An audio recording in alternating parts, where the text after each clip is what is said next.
합니다. 우리가 성막을 살펴보고 있습니다. 하나님의 거처인 성막과 의미에 대해서 두 번째 시간을 보는데, 지난번에 했던 걸 다 잠깐 이렇게 좀 확인하고 지나가면, 구약의 성막은 장차 오실 그리스도와 그분의 완전한 대속 사역에 대한 모형이라고 말씀을 드렸습니다. 이 모형이라고 하는 것은 이제 샘플을 같다는 거죠. 그러니까 실제의 모형이 있으면 뭐가 있어요? 원형이 있는 거죠. 그래서 성경에서는 또 히브리서에서 뭐라고 그러냐면 그림자라고 그랬고, 이제 모형은 그림자이고 원형은 실체다. 이거를 쉽게 생각할 수 있는 것, 지나가다 보면 어느 아파트를 분양을 하고 그럴 때 모델하우스를 짓잖아요, 그죠? 근데 모델하우스는 이제 임시 고초로 마련해 놓은 것이고, 나무로 막 만들기도 하고 그렇잖아요. 가서 진짜 이제 건축이 된 것을, 실체를 보기 전에 모델로 보는 것과 같다. 그런 의미에서 이 모든 것은 다, 성막은 장차 오실 그리스도와 그분의 대속사역을 보여준다고 말씀을 드렸습니다. 성막과 성전이 다 그리스도를 다 예표해주고 모형이 되지만, 성막은 그렇게 보기에 좋은 것이 아니라고 그랬죠. 맨 바깥에는 해달의 가죽이라서 거무틱틱하고 볼품이 없어서 그리스도의 초림, 처음에 오셨을 때 이사야서 53장에 말한 것처럼 흠모할 만한 어떤 것도 갖지 않은, 사람들 보기에 매력적이지 않았던 그리스도. 그러나 앞으로 오실 이 성전은, 솔로몬 당시의 성전은 앞으로 오실 그리스도를 상징해 주고 있고, 그만큼 외형적으로 아름답고 웅장한, 그래서 왕중의 왕으로 심판주로 오실 그리스도에 대한 모형인 것을 보게 되어집니다. 이 성막이 문자적으로 말씀이 육신이 되어 우리 가운데 거하시니 라고 할 때, 거한다는 말은 문자적으로 성막을 친다, 텐트를 친다.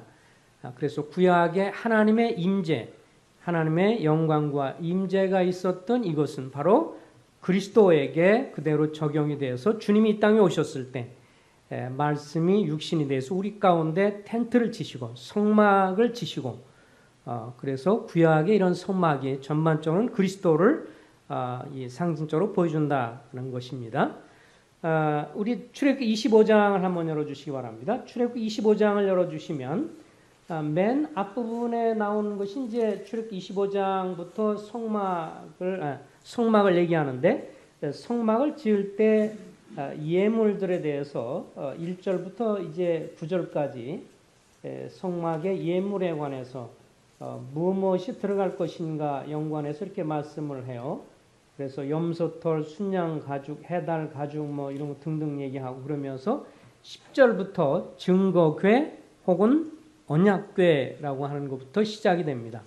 그러니까 이 25장부터 27장까지는 다 성막을 얘기해 주고 있고, 30장 이후에도 이제 또 반복이 되는 것인데, 여기에는 인간을 향한 하나님이 위에서 우리 인간을 향해서 접근하는 방식을 설명해 준다.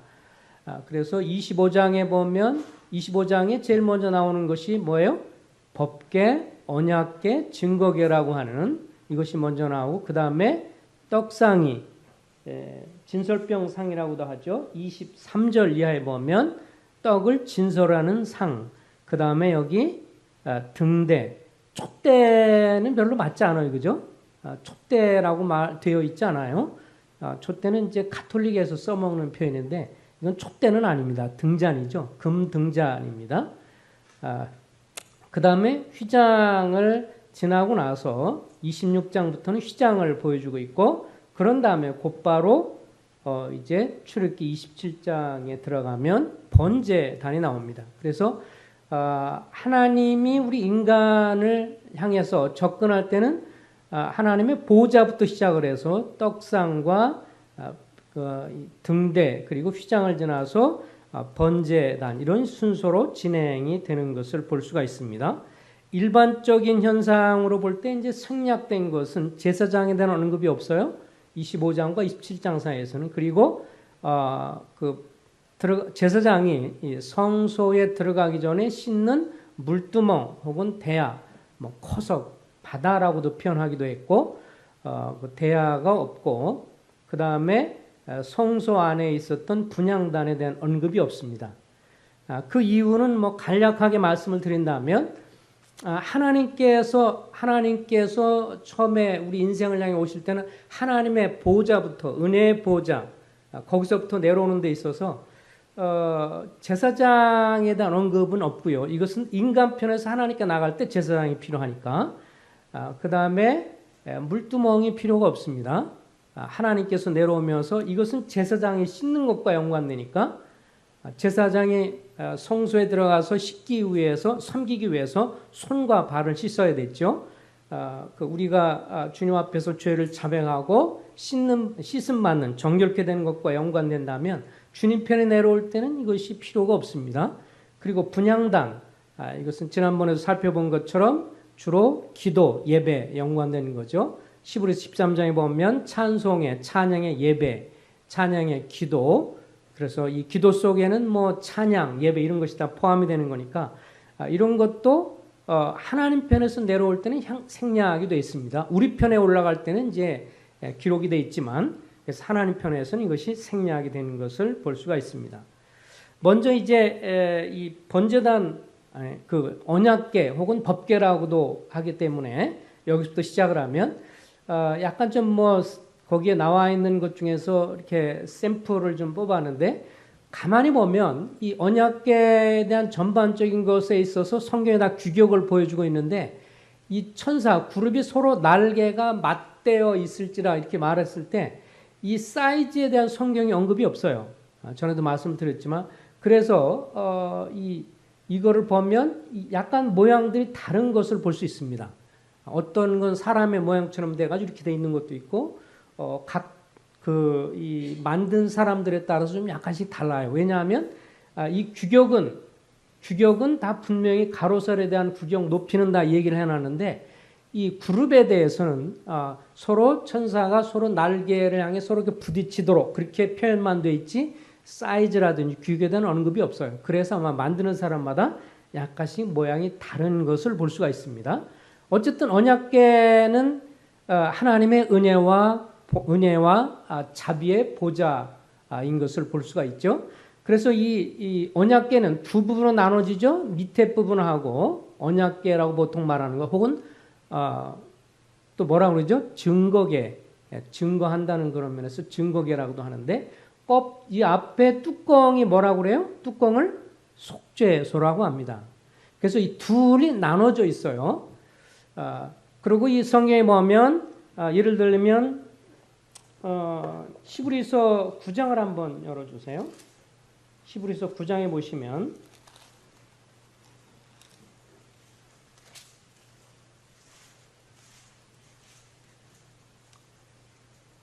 히브리서 9장에 여기 히브리서 9장에 보시면 언약궤에 대해서 이야기를 합니다. 자, 9장 1절부터 보겠습니다. 첫 언약에도 섬기는 예법과 세상에 속한 성소가 있더라. 2절 한번 읽어주세요. 시작.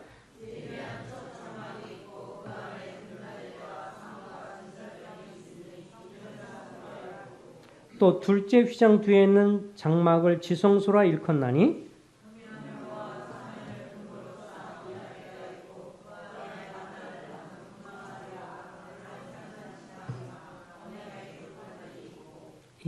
그 위에 속죄소를 덮는 영광의 그룹들이 있으니 이것들에 관하여는 이제 낱낱이 말할 수 없노라. 여기서 특별히 4절에 보면 언약궤가 있다고 그랬어요. 언약궤가 사면을 금으로 싼 언약궤가 있고 그 안에 만나를 담은 금항아리 그리고 아론의 쌍난 지팡이 언약의 돌판이 있고 그래서 여기 언약궤 속에는 이 세 가지 내용물이 있었죠.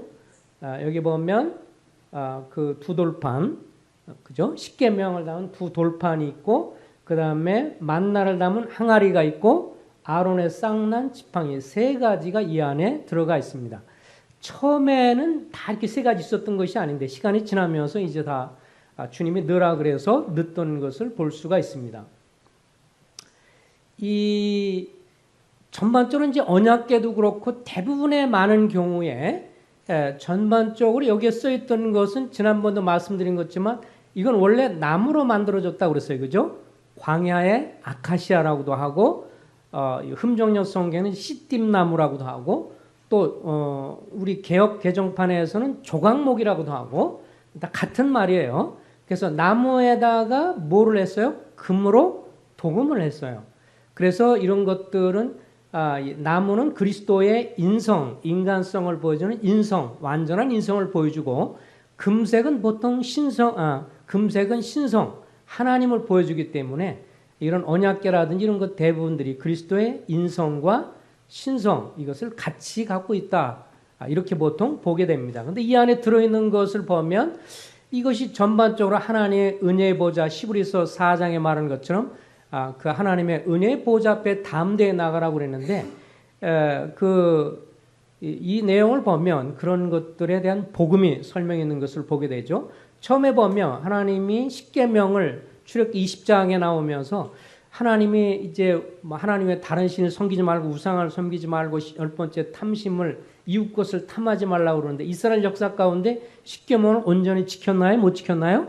못 지켰죠. 계속 그들은 우상을 끊임없이 섬겼고 보이는 여러 가지 많은 그 주변에 바알 신상이라든지 바알이라든지 몰렉이라든지 등등 여러 많은 아사레 상이라든지 이런 신들을 섬기면서 우상을 섬겨서 십계명을 계속 불순종했습니다.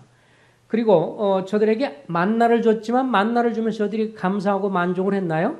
계속 불평을 했죠. 만나를 먹으면서도 왜 이거밖에 안 되느냐. 그래서 나중에 하나님이 그들에게 메추라기를 보내주기도 했지만 이들이 계속 탐욕을 품으면서 불만을 터뜨렸던 것을 보게 되면서 이것도 역시 불순종의 상징이 되기도 하고요. 아론의 쌍난 지팡이 같은 경우도 하나님 세우신 아론을 제사장직들을 맡도록 했는데 백성들이 또 고라 자손이라 이런 사람들이 반발을 하게 되면서 왜 우리가 제사장직만 하고 모세를 향해서나 레위를 향해서 아론을 향해서 너무 너는 높은 지위를 차지하는 게 아니야 이러면서 권위를 대적을 했을 때 이것도 불순종의 상징입니다. 결국 이 언약궤가 하나님의 은혜의 보좌지만 뭐를 보여줘요? 하나님의 거룩한 도덕성이라든지 공급 그리고 부활의 능력 이거에 대해서 다 저들이 불신하고 불순종하고 거역한 사실 이스라엘 백성들의 죄악을 드러내는 그런 상징물들을 여기에 잔뜩 가지고 있어요. 그럼에도 불구하고 이 뚜껑을 뭐라고 그래요? 속죄소라고 부릅니다. 속죄소라고 부르는데 또 다른 표현으로는 뭐냐면 시은좌라고도 불러요. 베풀 시자에다가 은혜를 베푸는 보좌다. 그래서 시은자 혹은 영어는 좀 mercy seat 그래서 뭐라고 그래요? 자비석이다. 자비를 베푸는 자리다. 이렇게 말하기도 하고요. 그래서 이 속죄소가 있는데 결국은 이스라엘 백성들이 계속해서 하나님 앞에 불순종하고 거역하고 대적하고 그랬음에도 불구하고 하나님이 이들을 향해서 자비를 베풀 수 있는 것은 대제사장이 1년에 한 채씩 이 지성소에 들어가서 여기에 뭐를 발랐어요? 동물의 피를 바르게 되면서 그들의 대속죄일에 들어가면서 피를 갖고 나갔을 때 그들의 죄를 용서해 주심으로 이스라엘 백성이 수없이 많은 죄를 짓고 탐욕을 지은 죄인이지만 동물의 피를 통해서 사람들이 심판받을 자리에 동물이 심판받으면서 하나님의 은혜와 자비가 흘러나오는 이 언약궤 그래서 하나님의 보좌가 되는 것을 볼 수 있습니다. 그래서 예수 그리스도에 대해서 로마서 5장 23절은 이렇게 말을 합니다. 읽어보겠습니다. 시작. 이 예수를 하나님이 그의 피로써 믿음으로 말미암아 화목제물로 세우셨으니 이는 하나님께서 길이 참으시는 중에 전에 지은 죄를 간과하심으로 자기의 의로우심을 나타내려 하심이니 예수 그리스도를 소개하면서 예수를 하나님이 그의 피로써 믿음으로 말미암아 화목제물로 삼았다라고 하는데 이 말이 화목제물이라는 말이 또 다른 말로 속죄라는 말과 동일한 말입니다. 그래서 아까 말한 것처럼 이 하나님의 보좌, 이 은혜의 보좌는 뭐예요? 속죄소라고 그랬죠? 같이 이 화목제물, 속죄 같은 단어입니다. 그래서 예수 그리스도는 화목제물 혹은 속죄가 되셔서 우리를 대신한 속죄물이 되셨던 것을 보게 됩니다. 우리를 향해서 그래서 이스라엘 백성들은 그런 거죠. 이스라엘 사람 지은 모든 죄에 대해서 1년 동안 있다가 대속죄일에 이 대제사장의 피를 가지고 들어가서 언약궤 거기에 속죄수에 피를 뿌리면 그들의 죄를 용서받고, 그럼 또 시간 지난 다음에 1년 동안 지은 죄를 또 대속죄일에 들어가면 또 심판을 받고 그래. 심판을 보류하고, 그래서 하나님이 이스라엘 백성들 향한 심판을 동물에게 심판하면서 보류하다가 누구까지요? 어린 양 대신 그리스도께 오실 때까지 보류했다가 그리스도께서 십자가 죽으시면서 화목제물 속대가 되셔서 우리의 모든 죄를 용서하시는 것을 보게 되어집니다. 이제 하나님을 향한 인간의 접근을 보겠습니다. 출애굽기 28장부터 보면 이제 그 28장까지는 아까 하나님을 향한 인간의 접근이 나오는데 28장부터는 누가 나오냐면 제사장이 나옵니다. 제일 먼저 하나님을 향해서 인간적인 접근할 때 제일 먼저 필요한 사람이 누구예요? 대제사장입니다. 중보자가 있어야 되죠. 28장, 29장에 보면 대제사장 아론을 향해서, 아론과 후손들을 향해서 옷을 어떻게 만들고 세마포 옷을 만들고 하면서 제사장의 이 사역과 임무에 대해서 이야기를 해줍니다. 그런 다음에 30장에 들어가면 물두멍이 나오고요. 그리고 30장 1절 10절 이하에 보면 번제 향단이 나옵니다. 그러니까 정상적으로 말한다면 하나님을 향한 인간의 접근, 아까는 이렇게 내려오면서 생략된 것이 이것이 생략됐고 또 이것이 생략됐지만 이제 인간 편에서 하나님을 향해 나갈 때는 누가 제일 먼저 필요해요? 대제사장이 필요하죠. 우리의 죄를 대신해서 하나님께 나갈 수 있는 사람, 대제사장 아론이 필요하고, 그러면서 번제단, 여기에서 완전한 희생이 돼서 불태워서 우리를 위해서 번제 희생물이 되신 그리스도, 그러면서 나중에 성막에 들어가기 앞서서 여기서 씻음을 받고, 물로 씻음을 받고, 그리고 우리가 죄를 자백함으로 씻음을 받고, 그리고 이 안에 들어가서 이제 떡상을 만나게 되고, 그 다음에 여기에 뭡니까? 금 등잔대, 그리고 번제, 휘장제라서 언약궤, 이것이 일반적인 접근인 것을 보게 됩니다. 그래서 처음에는 이렇게부터 시작한다고 그랬죠. 문이 어느 쪽에 있다고요? 동쪽, 동쪽, 해 뜨는 동쪽으로부터 전하고 출입문은 딱 하나예요, 그죠? 동문으로 들어갔다가 동문으로 나와야 되죠. 그리스도께서 내가 길이요 진리요 생명이니, 그래서 길 대신 주님 그리스도이고, 그 다음에 동문으로 들어가자마자 처음에 동물에 대한 번제단, 지난번에 이제 범죄했을 때 사람 끌고 와서, 짐승을 끌고 와서 피 흘리는 것을 말씀드렸습니다. 자, 그런 다음에 이제 여기에 제사장들이 성소에 들어가기 전에 여기서 씻는 정결 예식을 행합니다.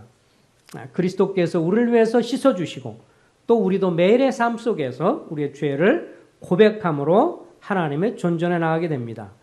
성막은 3중으로 되어 있고, 여기에서는 아름답지만 바깥에는 맨 바깥에 해달의 가죽 이렇게 되어 있어서 보기는 틱틱하지만, 그래서 예수 그리스도를 믿기 전에 사람들이 주님을 향해서는 여러 가지 반발이 있지만, 그리스도를 믿고 나서는 그리스도 안에 얼마나 아름다운 놀라운 것이 있는가 하는 것을 볼 수가 있죠. 이것은 예수 그리스도를 믿음으로만 들어와서 주님의 아름다움을 볼 수 있습니다. 그 안에 들어오면 이제 성소가 되죠. 성소 들어오면 성소의 이제 남쪽에는 메노라라고 해서 이렇게 황금, 금 등잔대가 있고, 그 다음에 여기에 떡상이 있고 향단이 있습니다. 제사장이 매일 여기 들어가면서 등불을 관리하고, 그 다음에 떡은 일주일에 안식일에 한 번씩 갈아주면서 여기 6개, 12지파를 상징하는 떡상이 있고, 여기 향단을 피워서 향을 피웁니다. 이 떡상은 우리가 잘 아는 것처럼, 떡상은 뭐예요? 생명의 떡이신 그리스도를 상징해주고, 또 어떤 의미에서 그와 연관된 우리도 주님과 함께 교제하는 교제의 떡을 나누게 되는 것도 상징적으로 보여주고요. 그리고 여기에 중요한 게 다른 것은 대부분들이 다 이것도 뭐예요? 조각나무로 됐고 여기다가 금으로 도금을 하는 것이지만 순전하게 성경에 나오면 뭐로 되어 있어요?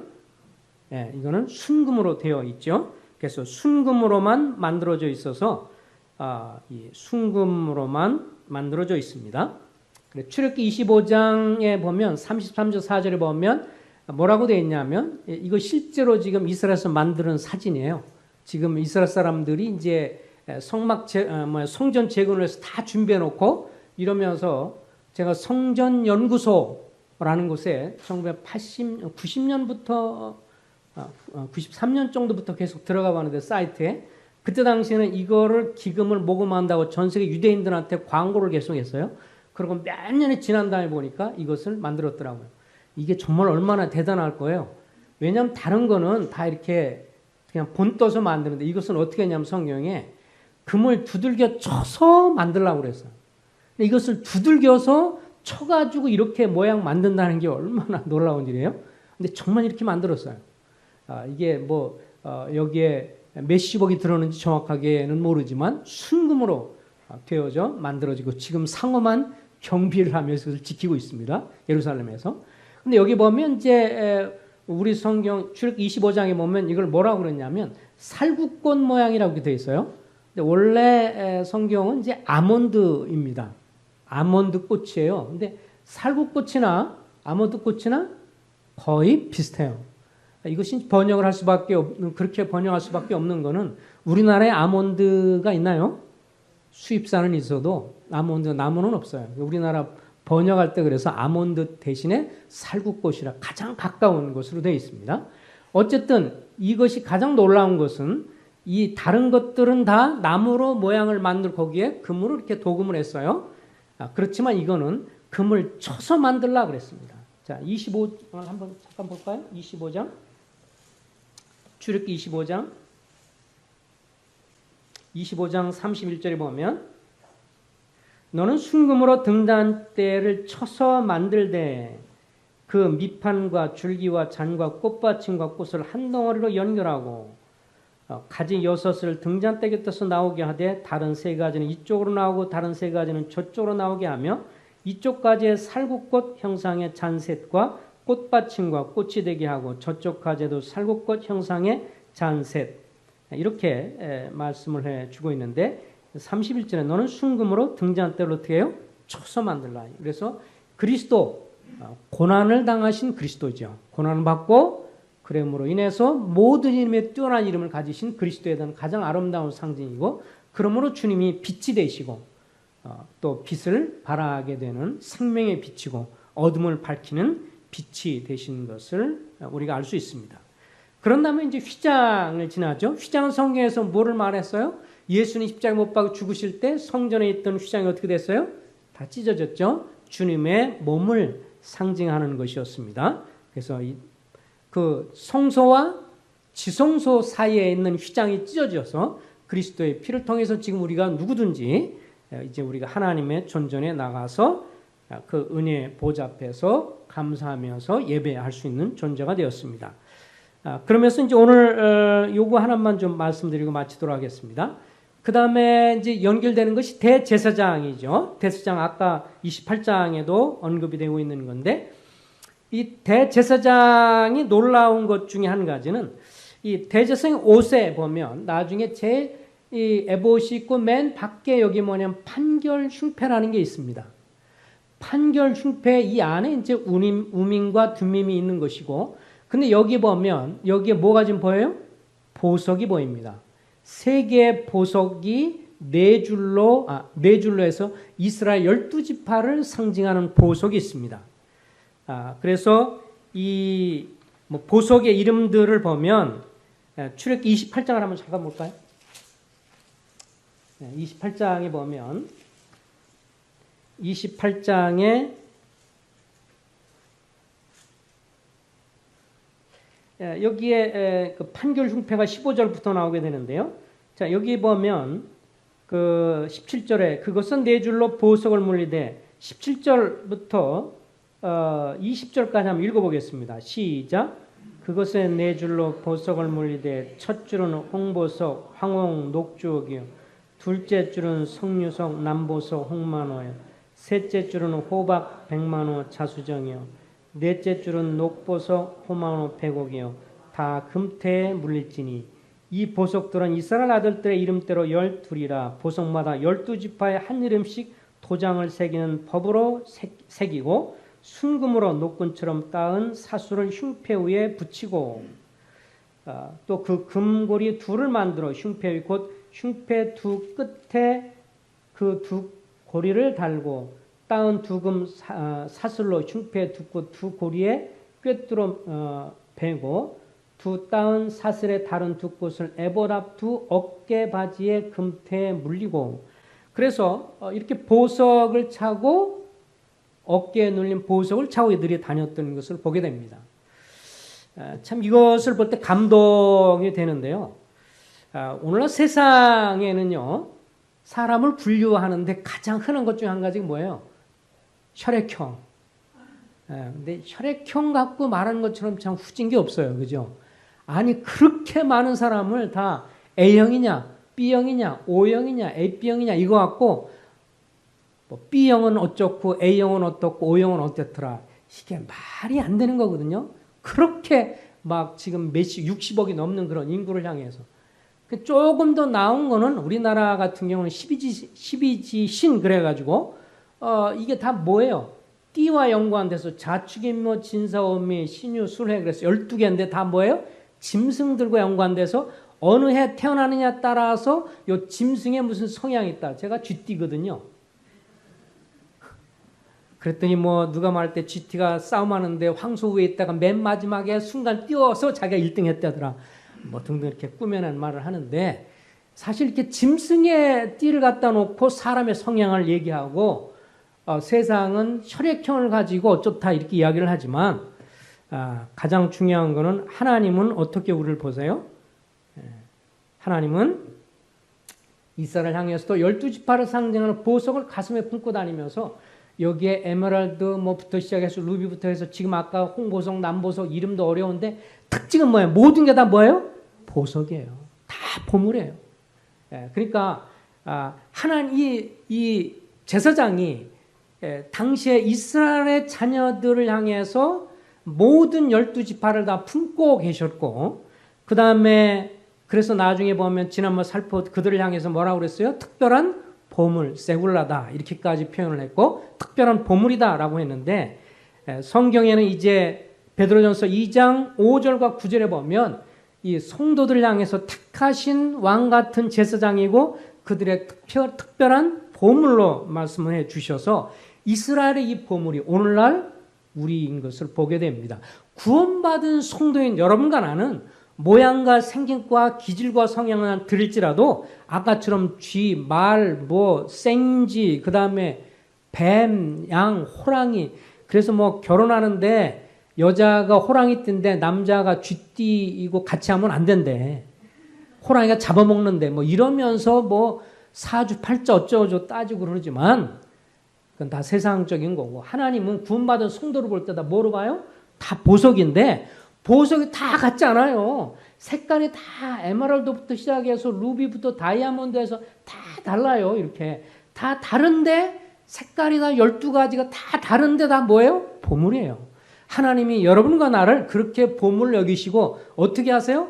어깨 제사장이 함께 품고 다니면서 늘 이거를 품으시고 어깨는 힘과 은혜와 능력의 상징인데 주님이 우리를 어깨에 품고 다니시고 보호하시고 그러면서 이 딱 앞에 어떻게 했어요? 이 앞에 뭐가 있는 거예요? 심장에 딱 품고 있는 거잖아요. 여러분과 나를 한 사람 한 사람 보물처럼 생명책 이름을 기록해서 마치 여기 이스라엘 사람들의 이름을 새겨서 여기다 그냥 이름을 갖다가 갖다 그냥 쓴 게 아니에요. 쓰면 지워지는 건데 이건 갖다 여기다 새겼어요. 여기다 완전히 새겨서 이 보물이 깨지지 않는 한 지워질 수 없도록 하신 거죠. 하나님이 이스라엘 사람들을 이렇게 품고 다녔던 것처럼 구원받은 성도를 향해서 이제는 택하신 족속이고 택하신 보물로서 여러분과 나를 품으셔서 한 사람 한 사람 다 다른 특성이 있어요. 그래서 어떤 성도님은 이렇게 빨간 빛을 발하고 어떤 분은 이렇게 다이아몬드처럼 이렇게 색깔을 발하고 어떤 분은 녹색처럼 각기 다르지만 하나님 보실 때는 다 뭐라고요? 보물, 특별한 보물로 보시고 특별한 보분은 여러분과 나를 하나님께서 어깨로 품으시고 심장에 우리를 품으셔서 사랑하는 자녀로 사랑하는 자녀로 삼으시고 이끌고 한다는 걸 생각할 때 감사가 됩니다. 우리가 나를 볼 때도 어떻게 봐야 돼요? 주님이 나를 보물로 본다는 걸 본다면 또 다른 말로 나와 각기 다른 색깔과 성향 갖고 있는 다른 성도를 뭐로 봐야 돼요? 보물.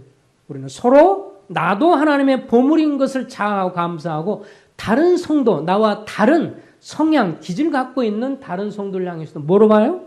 보물로 여기고 하나님이 이렇게 다양한 것을 기뻐하시는 하나님이 똑같은 색을 할 수도 있을 텐데 그죠? 빨간색으로 확 해놓으면 얼마나 쉬워. 또 파란색으로 다 할 수도 있는데 각기 다 다른 색깔로 이렇게 보물로 삼아서 우리를 보물 삼으신 그 하나님을 찬송하시고 감사하면서 기도하시기 바랍니다. 기도하겠습니다. 자비하신 주님, 이렇게 저희를 피로 값주고 사셔서 형편없고 추하고 하나님 앞에 볼품없지만 주님의 가장 고귀한 피로 우리를 값지게 여기시고 보물로 여기시고 특별한 보물로 저희를 사랑해 주시고 그 아들을 목숨을 내주기까지 고귀하게 여기신 주님을 찬송합니다. 나를 주님의 눈으로 보며 귀하게 여기고 보물인 것을 감사하고 나와 다른 지체들을 향해서 서로 보물로 귀히 여기는 주님의 눈으로 볼 수 있는 안목을 갖게 해 주옵소서. 예수 그리스도의 이름으로 감사하며 기도했습니다. 아멘.